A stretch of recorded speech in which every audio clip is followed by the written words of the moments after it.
One of the first things that we did do was we looked for models, native models, professional models, because part of it is post-secondary success. Part of our grant focuses on making sure that students are ready to do college, or technical school or something, And so we tried to figure out how can we get professionals in the schools so that they can visit with the kids, and so that the kids can see them, that, here's someone that looks like me, came from my same can relate to what I came through, and they're doing, they're successful at their job, they're professionals.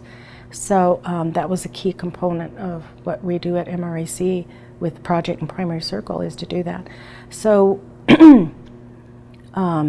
we brought in a doctor, and at our school at White Shield and Standing Rock.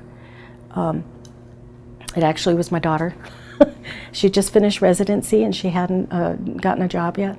And she said, I want to do something. I want to do something and give back. That's that generosity piece. I want to give back. She said, so you have something for me to do, because I'm done with residency and I'm just waiting to hear from about my job. So I said, sure, you can go into the school. We'll go to Standing Rock, because she used to be a nurse as an RN at the high school in Fort Yates. And I said, in White Shield, you're from there, so easily, this is a perfect thing, perfect, opportunity.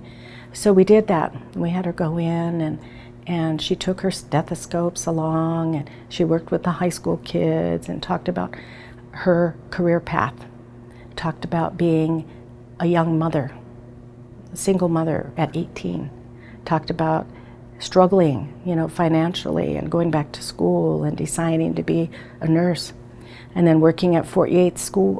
Fort Yates, the hospital there, and deciding that she was going to be a doctor, and then going back again, and the challenges and struggles now with 4 children, all of that, So we used the medicine wheel as a career path.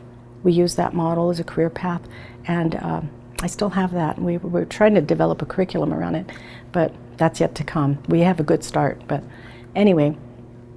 And then having the kids look at what are their strengths, So we had the students go through, and she helped with that. What are your strengths? What do you want to do, And what's going to help you to get there? And all of this came up. Those kinship, humor, all of those areas came up as far as what's going to help you get there. Your relatives, they'll help you. You need a babysitter because you have class, they'll help you. You just have to ask.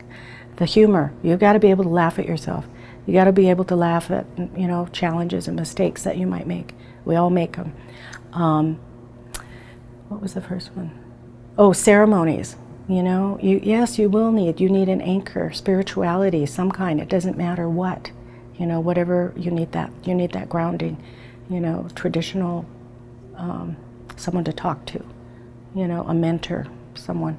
So that's kind of what she did with each of the groups, and then we went on and we brought others in. We brought in Loretta Bat Hartbull, who's also a culture medicine kind of person, a woman, but she's also used to work in the health field with Indian Health Service, and then retired.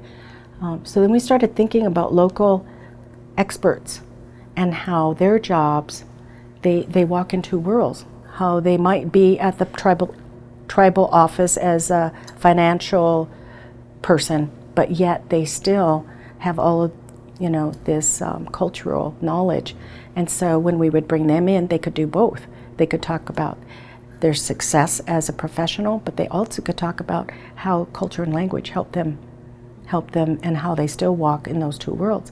So it was important to keep it local, those professionals, so that the kids could really see themselves, and that, I didn't realize, they didn't realize that there are successful professionals all around them, They're just not in the school.